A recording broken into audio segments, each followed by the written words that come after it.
Aksi Doni Salmanan kembali viral, kali ini YouTuber dan trader asal Bandung itu memberikan segepok uang kepada ibu-ibu pedagang rokok di jalan. Dalam video yang dibagikan di akun Instagramnya, @donisalmanan, Doni terlihat berada di dalam mobilnya. Jendela mobilnya tampak dibuka, sementara itu ibu pedagang rokok tersebut berdiri di sampingnya. Si ibu itu pun memberikan beberapa bungkus rokok ke Doni Salmanan. Namun, Doni justru membayarnya dengan segepok uang.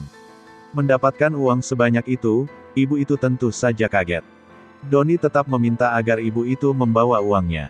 "Semangat ya. Bantuan PPKM dari saya," ujarnya. Ibu pedagang rokok itu langsung mendoakan Doni. Doni lalu bertanya, ibu itu berasal dari mana? Di kolom caption, Doni menulis, ia menemukan ibu itu ketika sedang perjalanan dari Bandung ke Jakarta. Ia melihat ibu tersebut sedang berjualan rokok sendirian tengah malam menggunakan sepeda.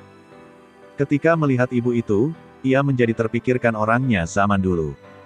"Terkadang sih ngelihat ibu, seperti ini suka kepikir orang tua saya zaman dulu. Jadi sih paham betul perasaan dan kondisi ibu, pejuang seperti ini.